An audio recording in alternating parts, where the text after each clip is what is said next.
Okay, सो यहाँ पे हम यहाँ पे बाइंड करेंगे एक ऑब्जेक्ट से इसको, तो यूज़र ऑब्जेक्ट क्रिएट करेंगे जिससे हम इसको बाइंड करेंगे। तो जैसे ही हम फॉर्म में कुछ टाइप करेंगे तो वो पूरा एक यूज़र ऑब्जेक्ट हमको मिल जाएगा तैयार होके, ठीक है। और जैसे ही मैं सबमिट करूँगा तो वो यूज़र ऑब्जेक्ट में पूरी वैल्यूज़ मिल जाएंगी, ठीक है। तो हम यहाँ पे क्या करेंगे, क्लास क्रिएट करेंगे पहले। तो क्लास क्रिएट करने के लिए हमारे पास वो जेसॉन ऑब्जेक्ट है। तो यहाँ पे देखेंगे मैंने यहाँ पे एक सैम्पल जेसन भी क्रिएट किया हुआ है। सो ये रहा यहाँ पर, ओपन करूँगा मैं इसको फाइल एक्सप्लोरर में, और यहाँ पे मैंने जेसन क्रिएट किया हुआ है, ये डेटा डॉट जेसन। ओके, तो इसको मैं ओपन करता हूँ किसी दूसरे एडिटर में। तो ये रहा, ठीक है। तो ये जेसन हम सेंड कर रहे हैं सर्वर को, ठीक है। जब हम फॉर्म को जब हम फिल करेंगे और सबमिट करेंगे तो हमको कुछ इस तरह से जेसन मिलना चाहिए, ठीक है। तो उसको हम डायरेक्टली सेंड कर देंगे सर्वर को। तो इसमें हमको देखो first name, last name, email, password, ये पूरा ऑब्जेक्ट मिल रहा। तो इसके लिए अगर मुझे क्लास बनाना है, टाइप स्क्रिप्ट क्लास, तो मैं देख देख के अगर बनाऊंगा तो काफ़ी टाइम लगेगा। मैं कर सकता हूँ जेसन से डायरेक्ट टाइप स्क्रिप्ट में कन्वर्ट कर सकता हूँ, ठीक है। तो अगेन हम वही ट्रांसफॉर्म, जो हमारे पास वेबसाइट ट्रांसफॉर्म डॉट टूल्स, इसका मैं यूज़ करूँगा। यहाँ पे मेरे को करना है जेसन टू यहाँ देखो सजेशन मिल रहा है, ठीक है। तो जेसन टू मुझे करना है यहाँ पे टाइप स्क्रिप्ट, तो ये आ गया जेसन टू टाइप स्क्रिप्ट। यहाँ पे मैं पेस्ट करूँगा अपना जेसन ऑब्जेक्ट, तो उसके लिए दो यहाँ पे टाइप स्क्रिप्ट क्रिएट हो चुके हैं, ठीक है। सो पहले मैं एड्रेस के लिए टाइप स्क्रिप्ट जो क्लास है वो क्रिएट कर लेता हूँ। मैंने उसके यहाँ से कट किया, कॉपी किया एड्रेस वाला, और यहाँ पे मैं क्रिएट करूँगा एसआरसी के अंदर ऐप्स है, यहाँ पे कंपोनेंट्स है। यहाँ पे मैं एक और फोल्डर क्रिएट कर लेता हूँ। फोल्डर को मैं देता हूँ नाम मॉडल्स, और मॉडल्स के अंदर मैं एक क्लास क्रिएट करूँगा एड्रेस के लिए। यहाँ पे मैंने कहा address dot T S paste किया। यहाँ पे हमने एड्रेस इंटरफेस, ओके, ये आ गया। यहाँ पे एड्रेस इंटरफेस हमने क्रिएट कर दिया, ओके। इसको मैं इंटरफेस की जगह पे मैं इसको एक क्लास में कन्वर्ट कर रहा हूँ, तो ये हो गया क्लास, फाइन। अब यहाँ पे मुझे एक और क्रिएट करना है, एड्रेस हो गया, ये यूज़र के लिए क्रिएट करना है। तो एक और क्लास क्रिएट किया, यूज़र डॉट टी एस, एक फाइल क्रिएट किया यूज़र के लिए जो टी एस है। यहाँ पे ये रहा code, type script code copy किया और उसको मैंने यहाँ पेस्ट किया। इसका नाम चेंज करेंगे तो ये हो जाएगा यूज़र। तो यहाँ पर एक क्लास क्रिएट किया हमने, एक्सपोर्ट भी कर दिया। तो एक क्लास क्रिएट किया यूज़र क्लास, और इसमें ये वैल्यूज़ हैं यहाँ पे, ठीक है। फर्स्ट नेम स्ट्रिंग टाइप का, लास्ट नेम स्ट्रिंग टाइप का, email string type, password string type. और एड्रेस एक एड्रेस टाइप का, यहाँ पे एक कॉम्प्लेक्स ऑब्जेक्ट है। तो इस एड्रेस को हमें इंपोर्ट करना पड़ेगा। तो यहाँ पे देखो ये इंपोर्ट का ऑप्शन आया, तो इसको मैंने इंपोर्ट किया। ये ओके, ये गलत इंपोर्ट हुआ है, यहाँ से इंपोर्ट नहीं करना है इसको। तो ये होगा इंपोर्ट डॉट स्लैश एड्रेस से, तो ये हो गया एड्रेस यहाँ पे इंपोर्ट। तो ये एड्रेस टाइप का है, ठीक है ना। यूज़र ऑब्जेक्ट हो गया, एड्रेस के अंदर ये सारी प्रॉपर्टीज़ है। तो इस तरह से हमने एक क्लास यहाँ पे क्रिएट कर लिया।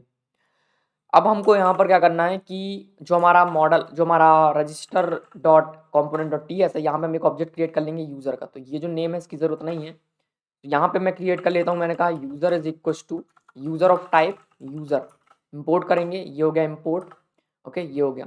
तो मैंने यूज़र टाइप यूज़र बना दिया, इसको मैं इनिशियलाइज कर सकता हूँ न्यू यूज़र से। तो ये मैंने इसका यहाँ पे कंस्ट्रक्टर कॉल करके इसको असाइन कर दिया, ठीक है। सो यूज़र के जो भी वैल्यूज़ होंगी, जो भी मैं टाइप करूँगा, इस यूज़र में मुझे शो होगा। तो यहाँ पे देखो मैं कर देता हूँ रजिस्टर यूज़र है, कॉमा करके मैं एक यूज़र ऑब्जेक्ट भी प्रिंट कर देता हूँ, ठीक है।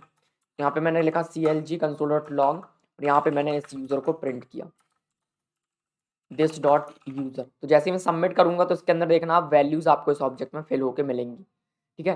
नाउ चलते हैं पेज में। ये रहा हमारा एप्लीकेशन, इंस्पेक्ट पे जाएंगे, कंसोल ओपन किया, ये आ गया, ओके। तो अभी आपको देखना, मैं नेम इंसर्ट करता हूँ। मैंने कहा name Virendra, last name Patel, register. तो यहाँ देखो यूज़र ऑब्जेक्ट आया, यूज़र ऑब्जेक्ट के अंदर यहाँ है। अभी यूज़र ऑब्जेक्ट के अंदर कुछ भी नहीं है, तो जो वैल्यूज़ मैं इंसर्ट कर रहा हूँ वो वैल्यूज़ मुझे यहाँ पे शो नहीं हो रही हैं, ठीक है। तो क्या रीज़न है इसका, देख लेते हैं। तो जो नेम है ना वो प्रॉपर होना चाहिए, फर्स्ट कैपिटल में नेम है, ठीक है, ये तो सही है। तो एक बार हम फॉर्म को चेक कर लेते हैं, ऐसा क्यों नहीं। ओके, तो मैंने यहाँ पे बाइंड ही नहीं किया, तो यहाँ पे प्रॉपर्टी बाइंडिंग यूज़ करनी पड़ेगी, तब तो वो काम करेगा। और इसमें नेम प्रॉपर्टी रिक्वायर्ड है जब भी आप एनजी मॉडल यूज़ करते हो तो, ठीक है। यहाँ पे हम टू वे बाइंडिंग कर रहे हैं, इसलिए हम यहाँ पे ये वाला सिंटेक्स यूज़ करते हैं, okay. Square bracket then small bracket, and इसके बाद हम यहाँ पे यूज़ करते हैं जो भी आपका एनजी मॉडल। तो यहाँ पे मैं कहूँगा एनजी मॉडल में यहाँ पे जो आपको वेरिएबल वो देना है। तो यूज़र ऑब्जेक्ट है उसका मुझे फर्स्ट नेम इससे बाइंड करना है। तो ये आ गया एनजी मॉडल, मैंने फर्स्ट नेम यहाँ पे बाइंड कर दिया ना। उसको मैंने कॉपी किया, यहाँ लास्ट नेम के साथ बाइंड करना है। तो यहाँ पे मैंने कहा लास्ट नेम, सेम चीज़ मुझे ईमेल के साथ करनी है, तो यूज़र डॉट ईमेल, और सेम चीज़ मुझे पासवर्ड के साथ करनी है। तो यहाँ पे पासवर्ड। एड्रेस के लिए अभी नहीं कर रहे हैं हम, एड्रेस के लिए हम सजेशन से करेंगे, ठीक है। नाउ सेव किया, वापस आते हैं पेज में, रीलोड किया, ये आ गया। तो अभी मैं अगर रजिस्टर करता हूँ, देखो यूज़र के अंदर कुछ भी नहीं है, ठीक है। नाउ टाइप करते हैं, यहाँ पे मैंने नाम टाइप किया अपना, मैंने कहा रजिस्टर, तो अब यूज़र ऑब्जेक्ट आया, यूज़र के अंदर फर्स्ट नेम आ चुका है, ये देख सकते हो, परफेक्ट है। Now last name, email, password, address, register, तो ये आ गया यूज़र ऑब्जेक्ट। यूज़र ऑब्जेक्ट के अंदर ये सारी वैल्यूज जो है आ चुकी हैं, देख रहे हो। तो हमने खुद से रीड नहीं की वैल्यू, ऑटोमेटिक यहाँ पे जो बाइंडिंग थी, जब मैं यहाँ पे चेंज करता हूँ फॉर्म में तो वहाँ पे चेंज हो रहा है, अगर मैं फॉर्म में वहाँ से वैल्यू चेंज करूँगा तो यहाँ पे चेंज होगा। तो इस तरह से ये जो बाइंडिंग है वो काम करता है। अभी एड्रेस ऑब्जेक्ट हमारे पास नहीं आया, तो एड्रेस के लिए हमें सजेशंस वाला जो काम है वो करना है। तो जब भी मैं एड्रेस में कुछ टाइप करूँ तब मुझे सजेशंस दिखाने हैं, ठीक है। तो जैसे ही मैं एड्रेस में कुछ टाइप करूँ तो मुझे यहाँ पे एक इवेंट जो है हैंडल करना पड़ेगा, ठीक है। तो यहाँ पे हम रजिस्टर कंपोनेंट में क्रिएट कर लेते हैं ऑन चेंज। जैसे ही एड्रेस का जो वैल्यू टाइप करूँगा मैं तब, तो मैंने यहाँ पे लिखा ऑन एड्रेस टाइप। तो ये मैं एक फंक्शन यहाँ पे क्रिएट कर रहा हूँ, तो जब जब मैं कुछ टाइप करूँगा ये फंक्शन यहाँ पे रन होगा, ठीक है। तो ये मैंने यहाँ पे क्रिएट कर लिया।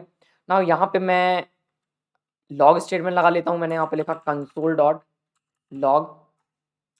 कंसोल.लॉग, यहाँ पे मुझे एक इवेंट ऑब्जेक्ट मिलेगा। तो यहाँ पे मैंने कहा इवेंट, और यहाँ पे मैंने कहा इवेंट, या फिर मुझे डायरेक्टली मैं यहाँ पे वैल्यू एक्सेस कर सकता हूँ। तो मैंने कहा वैल्यू, जो भी आप टाइप कर रहे हो, और यहाँ पे ये आ जाएगा वैल्यू, ठीक है। तो ये फंक्शन को हम कैसे उसके साथ बाइंड कर सकते हैं, तो यहाँ पे ये रहा एड्रेस, इसमें मैं बाइंड करूँगा। तो कैसे करेंगे, इवेंट बाइंड करना है, तो मुझे की अप में इसको रन करना है। तो मैंने कहा की अप जैसे ही होगी मैं की प्रेस करूँगा, अप करूँगा, यहाँ पे मुझे इस फंक्शन को रन करना है, ठीक है। ये मैंने फंक्शन कॉल किया, यहाँ पे मुझे वैल्यू पास करनी है। तो उसके लिए हम एक टेम्पलेट वेरिएबल क्रिएट कर सकते हैं। तो मैंने यहाँ पर कहा addr, और यहाँ पे मैं एड्रेस डॉट वैल्यू करके मुझे उसका वैल्यू मिल जाएगा। ना देखते हैं क्या होता है। रिलोड किया पेज, तो अब मैं यहाँ पे आऊँगा, कुछ भी टाइप करूँगा। ये मैंने टाइप किया, तो यहाँ देखो कंसोल में आपको क्या देखने मिल रहा है, वी लिखा हुआ है, ठीक है, ये देख सकते हो ये। तो अब हमको यहाँ पर क्या करना है, अब हमको यहाँ पर जैसे ही मैं कुछ टाइप करता हूँ, तो इस केस में मैं जैसे ही टाइप कर रहा हूँ तो मुझे ये वैल्यू रीड करनी है और उस पर जो है रिक्वेस्ट सेंड करनी है, ठीक है। जैसे ही रिक्वेस्ट हम सेंड करेंगे कुछ हमको रिजल्ट मिलेंगे, और जो रिजल्ट मिलेंगे उसे हमें यहाँ पे सजेशंस में शो करने हैं, ठीक है। तो उसको देखेंगे। सबसे पहले तो हमें ये सीखना पड़ेगा कि मैप को कैसे रिक्वेस्ट सेंड करते हैं, और रिक्वेस्ट सेंड करने के बाद पे कैसे हमको यहाँ पे डेटा मिलता है। तो नेक्स्ट वीडियो में हम देखेंगे, मैप में एक अकाउंट बनाएंगे और फिर वहाँ पर हम देखेंगे कैसे उसकी API को हिट करके हमें डेटा लेके आना है, ओके।